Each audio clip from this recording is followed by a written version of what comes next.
Salut les pirates, j'espère que vous allez bien parce que moi ça va bien. C'est jeudi aujourd'hui et demain il y a live. On va parler de cette formation sur le regret, la version longue.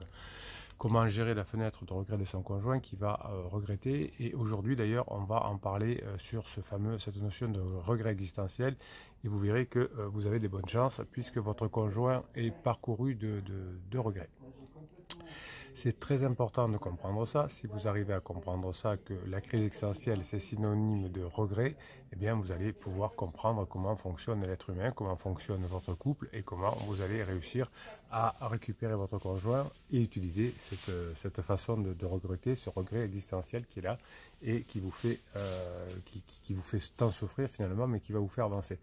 Petit rappel, les formations comme celle sur le regret, hein, il y en a 105 je crois aujourd'hui. Vous les avez un descriptif de cette vidéo là-dessous.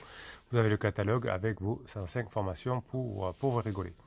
Alors, vous savez que vos conjoints sont épuisés à la fin. C'est aussi lié, en plus des hormones qui ont cramé le corps, au fait d'avoir des regrets. Où votre conjoint, la nuit, hein, souvent s'éveille pour penser à des choses bizarres, hein, des regrets qu'il a fait. Et parfois, c'est des regrets lointains quand c'est la crise existentielle.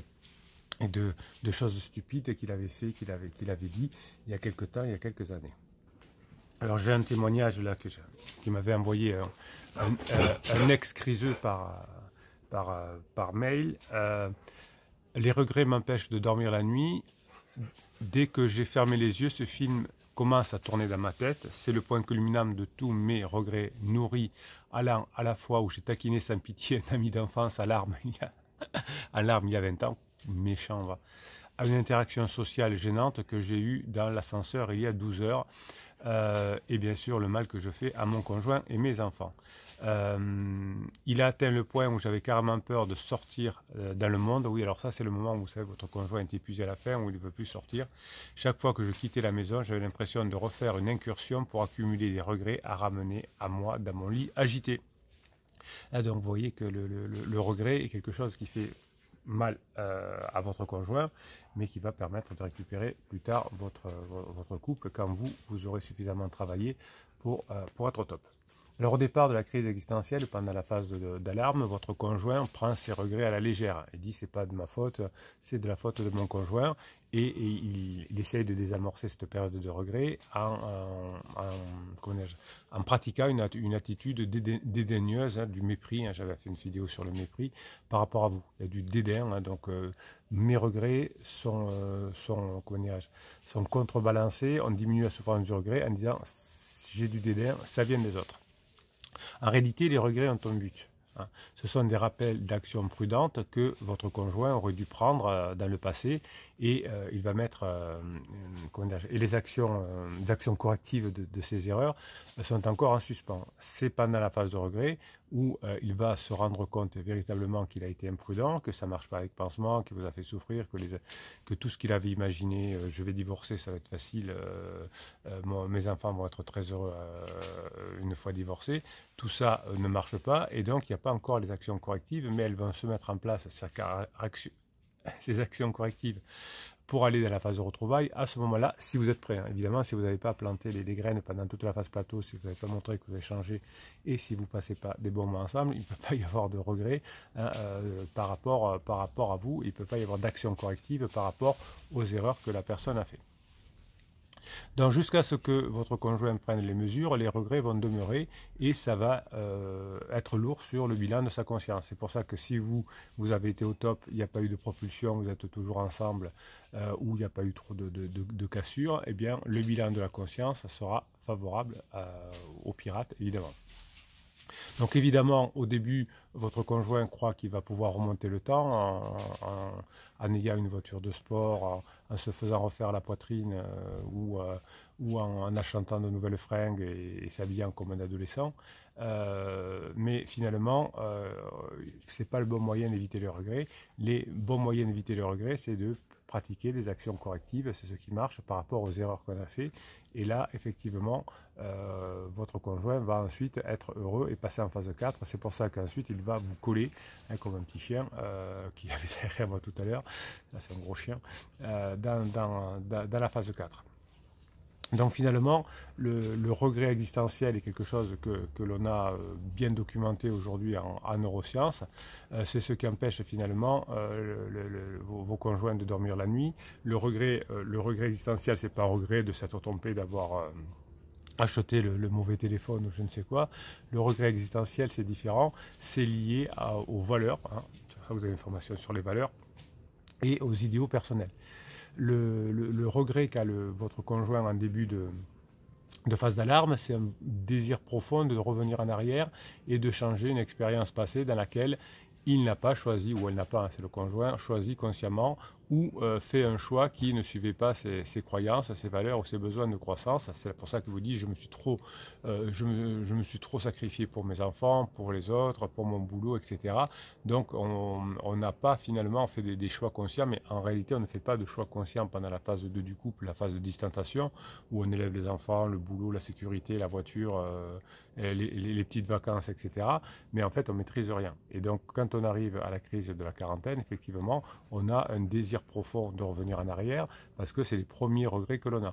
Donc on pense que les problèmes viennent du conjoint qui n'est pas encore un pirate et qui fait des erreurs, qui fait des interdits, etc. Mais finalement, au bout d'un moment, hein, on s'aperçoit que les choses qui tourmentent pendant des années et même pendant toute une vie ne sont pas liées aux autres, ne sont pas liées à notre conjoint, mais de ce que j'ai fait moi. Donc pour éviter le regret existentiel, votre conjoint va devoir oublier les résultats au départ de ses décisions pour se concentrer sur des actions. Donc au début, il va penser que s'il a pris ces décisions-là, c'est à cause de vous, hein, à cause de vos erreurs. Effectivement, pendant la phase 2, on était dans plein d'erreurs. Et ensuite, on a pu petit à petit, enfin votre conjoint va sortir de là et va se rendre compte finalement que les mauvaises décisions qu'il a prises, c'est lui qui les a prises, non pas par rapport à Pansement, enfin oui, par Pansement aussi, puisque Pansement à la fin de la lune de miel, c'est une mauvaise décision. Et vous qui avez changé, mais parce que vous avez changé, que vous passez des bons moments ensemble, c'était une mauvaise décision aussi. Donc mauvaise décision de vous quitter, mauvaise décision d'aller avec Pansement. Donc phase de regret et on revient. Donc votre conjoint se demande en permanence quel est le résultat positif ou négatif résultat de ma décision. Ça c'est une question qui tourmente quelqu'un qui est en crise, et les personnes en crise vous le diront, et comment mes actions ont influencé ce résultat. Donc finalement, le résultat positif ou négatif de mes actions, de ma décision, elles vont varier, c'est un élément variable. Le fait que la lune de miel ne soit pas aussi parfaite que vous le pensez votre conjoint va faire que finalement le résultat de ma décision va devenir un résultat négatif avec Pansement, et le résultat de la décision de se séparer est négatif aussi. En revanche, la décision de revenir ensemble sera quelque chose qui est positif, et ça va amener du positif à votre conjoint puisque vous aurez changé, et ce sera positif aussi de se séparer de Pansement. Donc il va évaluer, ou elle va évaluer les actions qui ont influencé ce résultat, et donc il va voir que être désagréable avec vous, ça amène effectivement à se séparer, et être agréable avec vous de se rapprocher. Donc il y aura toujours ce que j'appelle un point d'inflexion, un point critique, qui va faire que les décisions vont changer et les résultats visibles des actions vont changer aussi.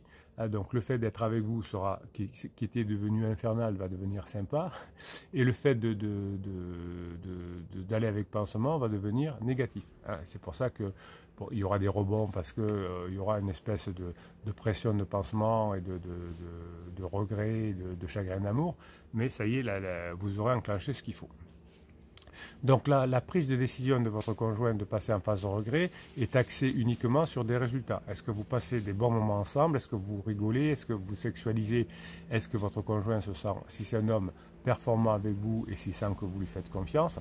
Souvent les hommes ont peur que vous ne fassiez plus confiance après leur adultère. Et pour les femmes, c'est est-ce qu'à nouveau vous allez...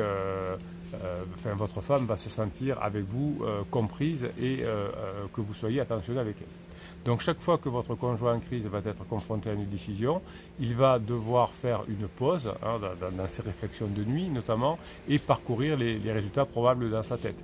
Donc au départ, c'est je vais divorcer, ça va être facile, il va y avoir un divorce à l'amiable, les enfants de Pansement vont m'adopter, Pansement on va adopter mes enfants, etc. Donc on imagine des résultats probables qui nous font plaisir, qui nous rassurent. Et puis les résultats sont là. Ça se passe mal avec Pansement, avec les enfants de Pansement, vos enfants sont infernales avec Pansement, Pansement commence à décliner dans sa lune de miel, et finalement ça s'améliore avec votre conjoint. Donc finalement, votre conjoint va regretter parce qu'il se pose 3 questions. Quel est le meilleur scénario, hein, pour ma vie? Quel est le pire scénario et qu'est-ce qui est le plus susceptible de se produire? Eh bien, au départ, le meilleur scénario, c'est Pansement qui est super génial, et mon conjoint qui est la personne qui me fait du mal. Le pire scénario, c'est de rester avec mon conjoint et de partir et de ne pas avoir Pansement, de ne pas pouvoir vivre avec ma flamme jumelle. Et puis, petit à petit, les événements changeant, le meilleur scénario, c'est de revenir avec vous. Et le meilleur scénario, c'est de quitter Pansement. Le pire scénario, c'est de rester avec Pansement avec tous les problèmes que ça fait. Et le pire scénario, c'est qu'il ne puisse pas vous récupérer. Donc, tout ça, c'est des formes de probabilité dans la tête de votre conjoint. Et chaque fois que vous faites une formation, chaque fois que vous vous améliorez, eh bien, vous allez plutôt vers le meilleur scénario que vous avez choisi. Chaque personne en crise a des seuils, hein, concernant l'écart entre le meilleur et le pire scénario. Au début, on ne voit pas le risque du mauvais scénario, mais en général, le processus de pensée se remet en place au fur et à mesure que la connexion entre les striatomes et le préfrontal revient, et finalement, les décisions de votre conjoint sont axées sur des résultats, hein, sur des actions que vous avez vécues, pas sur du déclaratif. Hein. Tu verras, tu vas t'en mordre les doigts, ou si on était ensemble, ce serait mieux. Non, on le fait vivre les choses, c'est super important.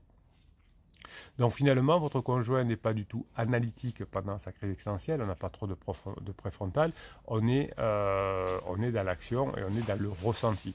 Est-ce que je veux quitter mon conjoint parce que je ne me sens pas bien, et je me sens bien avec Pansement. Et puis au bout d'un moment, je vais me sentir de moins en moins bien avec Pansement et de mieux en mieux avec mon conjoint, avec vous, avec Pirate, parce que vous êtes devenus des pirates, que vous avez changé, que vous avez compris comment fonctionne un couple, et que vous allez prendre finalement le bon chemin. Au début, votre conjoint a fait le pari que Pansement était une âme sœur, qui travaillait avec lui depuis 3 ans, qu'il n'avait pas vu, hein, où on s'est séparé avec l'amour de jeunesse pendant 20 ans, et tout d'un coup, c'est « Oh là là, pendant 20 ans, je l'ai oublié, je n'ai pas pensé, puis d'un coup, c'est mon âme sœur. » Non, évidemment, hein, c'est le retour à la maison qui gagne toujours, à condition que vous ayez suffisamment bossé sur vous, évidemment, sinon ça ne marche pas.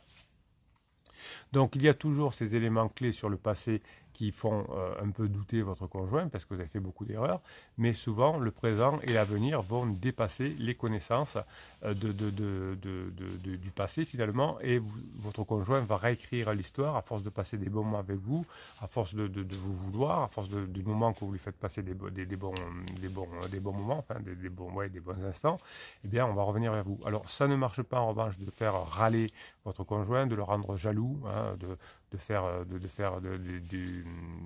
du lifestyle, comme on dit, là, de montrer sur les réseaux sociaux que vous êtes épanoui, que vous faites draguer par d'autres, etc. Ça ramène votre conjoint vers Pansement en disant, mais tu vois, mon conjoint, il m'a déjà oublié, donc je m'accroche à Pansement. Ça, le silence radio, pareil, hein, mon conjoint m'a oublié, donc je me rapproche de Pansement. Et la lettre magique encore plus, hein, mon conjoint a accepté le divorce, il a dit j'accepte la séparation, donc c'est mort, je ne reviendrai pas, donc je m'accroche aussi à Pansement. Donc en revanche, si vous passez des bons moments ensemble et que ça se dégrade avec Pansement, vous voyez que la fenêtre au regret sera possible. C'est fou avec la science, c'est fou avec le bon sens, comme tout devient clair tout d'un coup. On dit mais oui, mais pourquoi? C'est vrai, et si je fais ça, ça va fonctionner. Donc effectivement, pourquoi ça ne marche pas, pourquoi le silence radio est encore de moins en moins, certes, mais parle à certaines personnes parce qu'ils ne veulent pas bosser. Ils disent ouais, mais la magie, hein. Je ne veux pas bosser mon bec, mais je veux l'avoir de façon magique, parce qu'il y a ce côté enfantin, hein, dans la magie, hein, Harry Potter, c'est papa ou maman vont d'un geste magique, d'un bisou magique, tout résoudre. Donc là, c'est le silence radio qui va tout résoudre, ou la lettre magique qui va tout résoudre. Non, on sait, nous, en tant qu'adultes, que la magie de la vie, le miracle de la vie, c'est le travail, et vous avez besoin de changer. Le capitaine aussi, il change tous les jours, parce qu'il en a besoin aussi. On a besoin de changement, de s'améliorer, et on est fier de son amélioration. On se dit, ah, là, j'ai réussi à faire ça. Là, avant, j'y arrivais pas. Et ça rend heureux, ça râle du bonheur. Donc le regret, il va être là, hein, c'est le regret le propre de la crise existentielle. On regrette son passé, votre conjoint l'a dit, hein, je regrette d'avoir pas être assez sorti ou je sais pas quoi. Donc le regret fait partie de la crise existentielle. Donc à partir du moment où vous inverserez la tendance, qu'être avec vous c'est agréable, et que être avec Pansement c'est de moins en moins agréable parce que toutes les évaluations, les probabilités que j'ai mis en place ne se passent pas, eh bien on va pouvoir avoir ce fameux changement au bout d'un moment et on va se régaler de revenir ensemble. C'est la fenêtre de regret, c'est la formation de cette semaine, c'est le live de demain soir à 19 h et on va lire quelques commentaires de pirates parce que c'est bien joli de faire les formations et il faut quand même que quelqu'un vous aide à les mettre en application et ça c'est la grinta des pirates, vous êtes au top. Mes pirates, je vous kiffe parce que vous changez le monde autour de vous.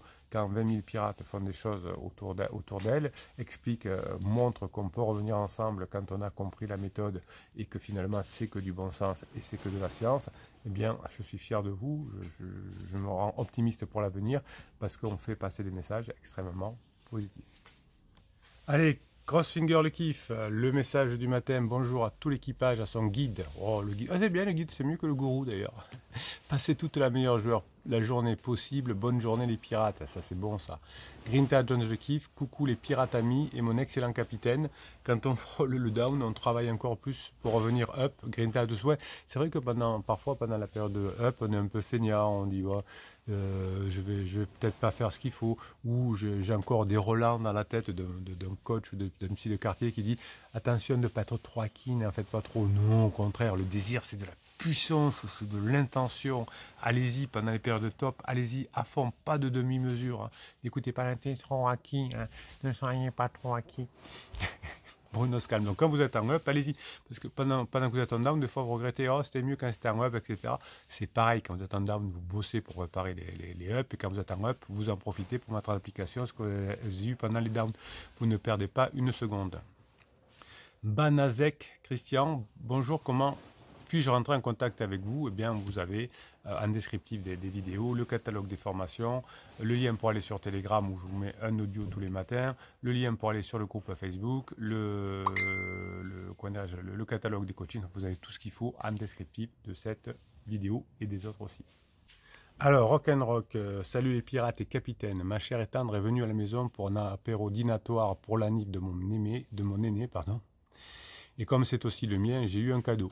On a soufflé les bougies tous les quatre. Bon, alors, vous voyez les pirates, hein, quand vous vous plaignez, pourquoi pas Rock'n'Rock qui pourrait encore se plaigner en disant ouais, c'est pas comme je voudrais, ça va passer vite, etc. Vous voyez voilà, quand on travaille, il y a du mieux. C'est toujours là, on aimerait que ça aille plus vite, mais il y a du mieux. C'est ce que je voulais, donc voilà un homme heureux. Moment super sympa et léger, bien qu'elle soit en pleine lune de miel. Ah, voilà, on commence la victimisation.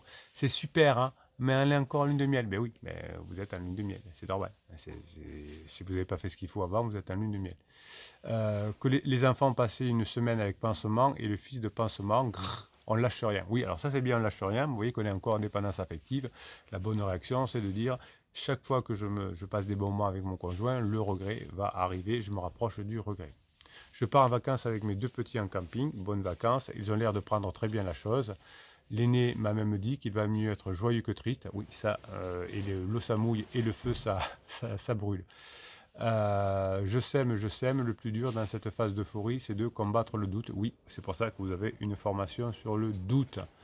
Grâce à vous, j'ai une idée de la fin. Je garde la patate et je prendrai la formation fun à mon retour. Oui, voilà, profiter des vacances pour apprendre comment fonctionne un couple, comment on est bien dans sa vie et comment on attire les autres. On n'attire pas les mouches avec du vinaigre. Voilà, les pirates adorés, je vous souhaite la journée que vous méritez. Je vous kiffe. À très bientôt. À demain pour la vidéo du matin et pour le live de 19 h. Je vous kiffe. Pas de regrets, on bosse à fond.